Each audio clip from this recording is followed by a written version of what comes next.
Let's all humble ourselves and also find the courage to admit that the Aries placement that we have, where we long to assert ourselves, where we long to express ourselves as leaders, as defenders, as advocates, as pioneers, as creators, as influencers, as teachers, healers, builders, protectors, guides, consultants. This big fella was the leader of the first mob we brought in. We're calling him Lightning. This is when you really need to read the animal to avoid a kick in the head or getting hung up in the ropes. We were all wrong in thinking that it was our own standards that we had to live up to with how we utilized that Aries. We all had it wrong. The truth is that it's God's standard that we're supposed to hold it up to. What we thought was good enough, that wasn't it. We learned to humble ourselves and get ourselves out the way because perfection really was expected. And perfection is not a goal of image and character to achieve, but it's a commitment to achieving an image and character that we know to be right. It's easy to forget that these animals are wild. Hey, whoa, whoa, whoa there, whoa there, whoa there, whoa there, whoa there. So this was the main buck, the stallion, and one of the mobs that we brought in. Definitely is the proud one of all the horses, and the hardest to break in. And we had to get ourselves out the way to start that mission, to start that journey. So let's look behind us and find acceptance for what it took. What it took for us to go from being wild horses in a field on a prairie, in the grasslands, unkept, untrimmed, untrained. And somebody loved us enough. Whether you call him Allah, Jah, Olodumare, and I don't care what you call it, the Most High, Spirit, yeah. Somebody loved you enough to tame you, to trim you, to bring the best out of you, to practice refinement over your character and attitude.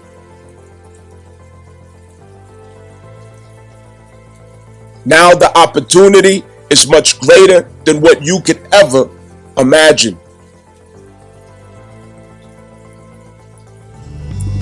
But he's quiet now, and he's learning to trust us. From here, we want to get a saddle on him and try and ride him. Off him now. You're right, mate.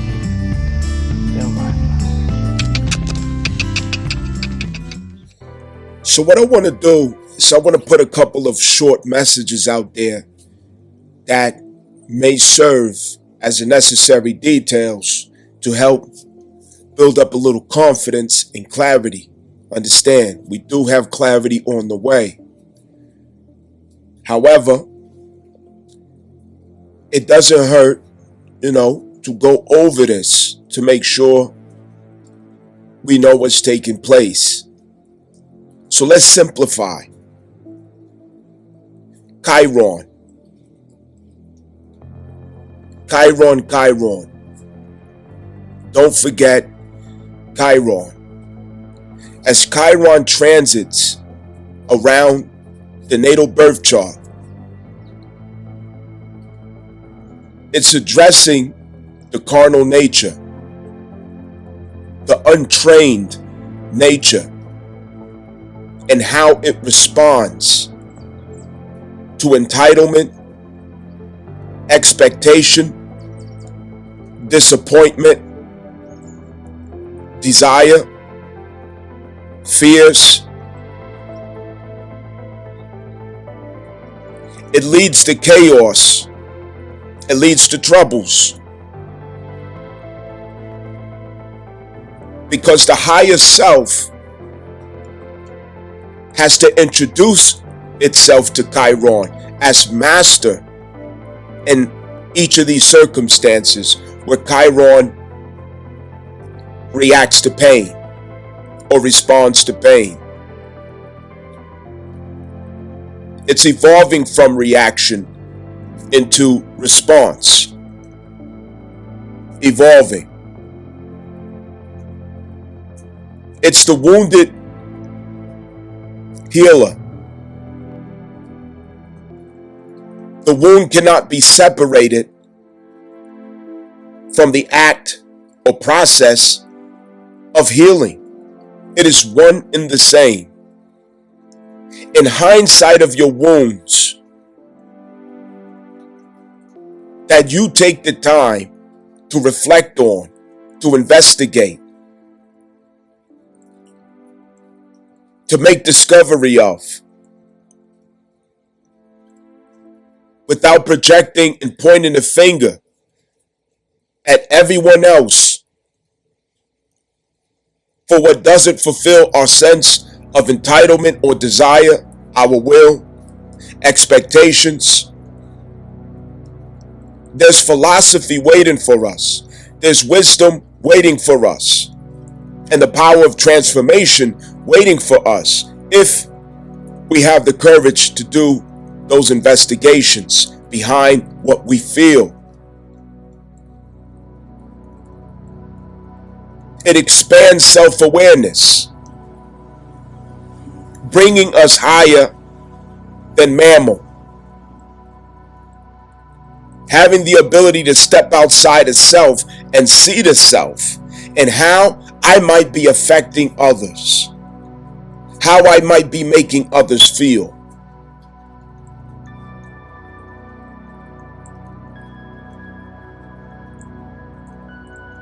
If you look in the image that I have proposed here, look at Chiron's position that I'm calling Chiron, okay? A centaur. Look at his position. He's straddled by a man. Across his back, where he doesn't have advantage.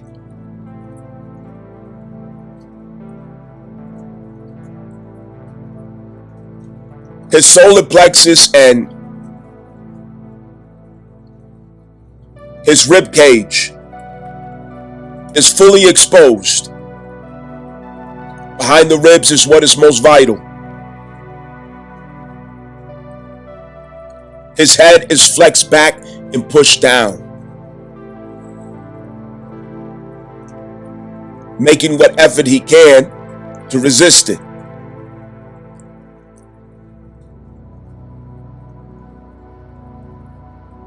Over one leg,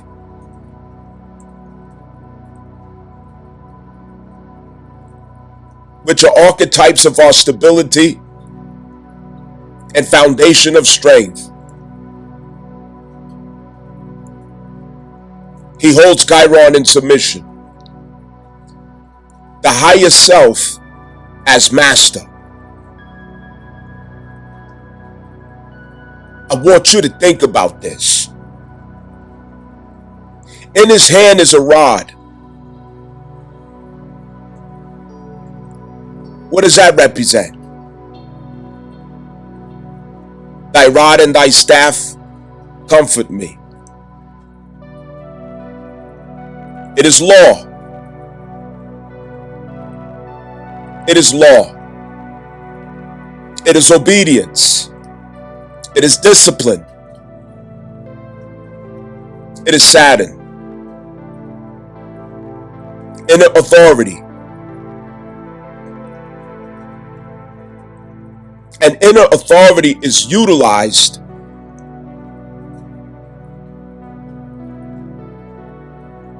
against what would be power. Authority moves power. We talk about this all day long here on this channel, that authority is what moves power. Saturn. Without Saturn, none of it is ever possible, not even fathomable. The higher self in authority.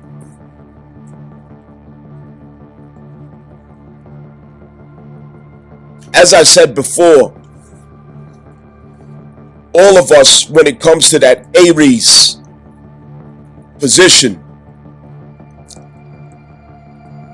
of our life, we have been like wild horses in the ruthless Pluto Capricorn infrastructure of Western society. Ruthless. We learned and we were taught that ruthlessness is the way.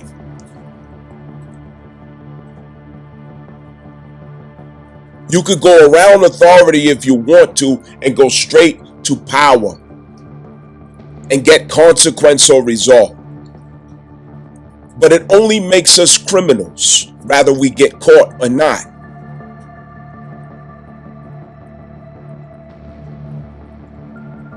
To utilize power without authority is oppressive to the self and to others. Its consequences, it attracts karma.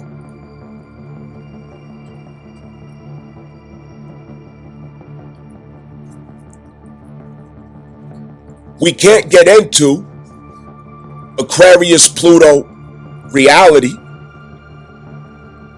without being master of Chiron concerning our identity. Because the pains of Chiron cannot dictate how we deliver the Aries, how we express the Aries, how we show up with the Aries.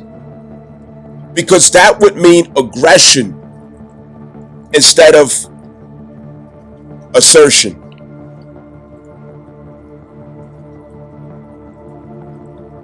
An aggressive nature is good, but aggressive behavior is not good.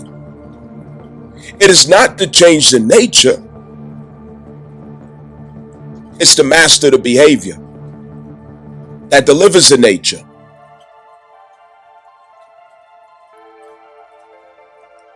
We all started like wild horses when it comes to Aries.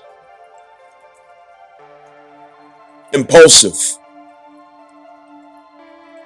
Asking no permission.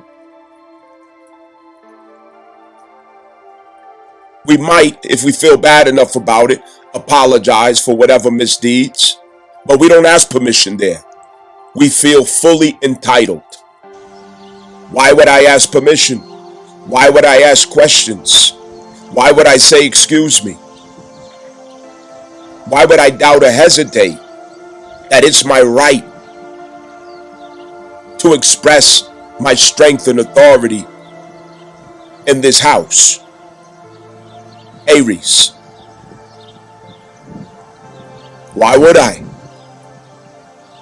Why would the question even come to mind? There's much to consider with Aries.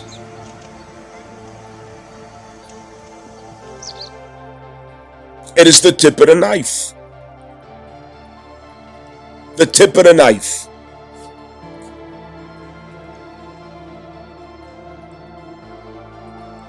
We don't want to be reckless, narcissistic, arrogant, overbearing, bullying,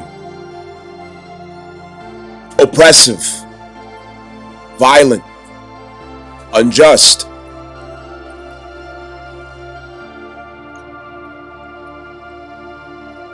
We especially don't want to assume that it doesn't matter who we hurt, what we destroy.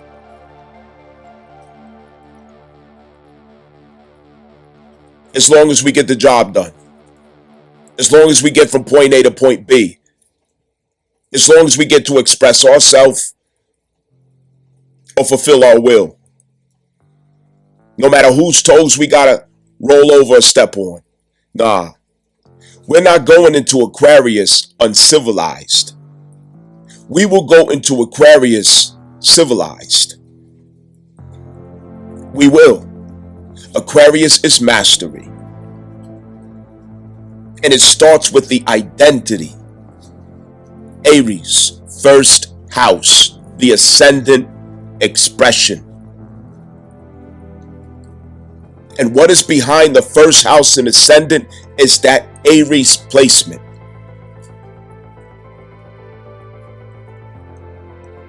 It's the deliverer. The personality traits, the demeanor, the influence, the aura. And behind that is the pain of Chiron, wreaking havoc.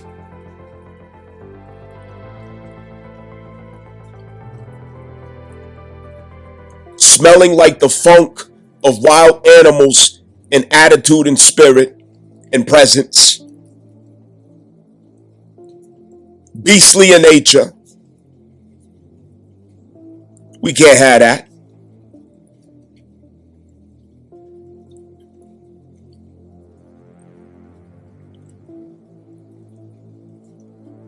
If you want a good horse, you pick the most violent and aggressive horse.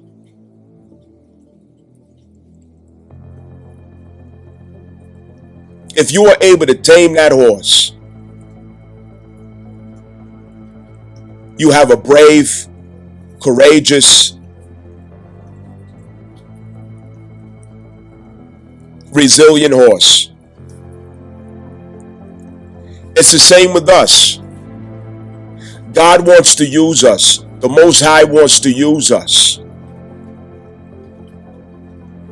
The Most High wants to use you. That Aries placement is where you get used by the hand of God.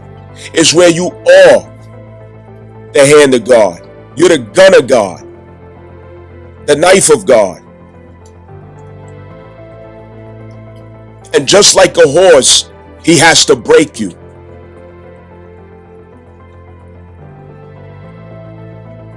He has to tame you so that you can be useful, effective,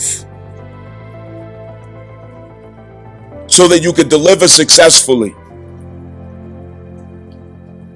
so that trust can be there, so we can be entrusted with a mission without spoiling the mission.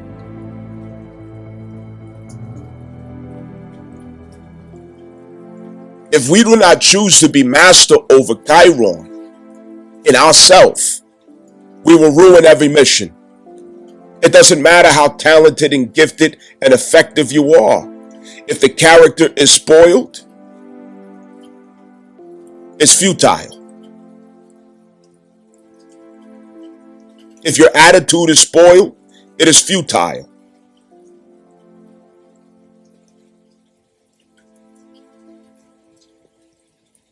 You are simply a horse that was being tamed. It wasn't that it's no longer your destiny what you were longing for. It's not that you turn the wrong corner. You don't even know why you came here to earth, why you came to life, because the very thing that you breathe to do, it seems like you just can't do it. You don't get your chance. You get turned down, rejected, blocked, stopped. It just doesn't work. Why am I even here? I get it.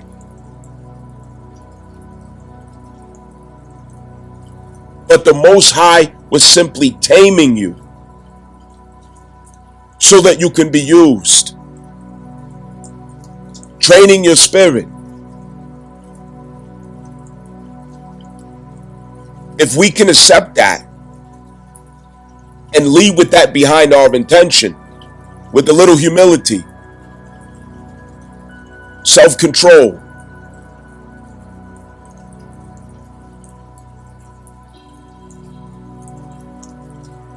imagine what we can accomplish. Because that would make us trustworthy.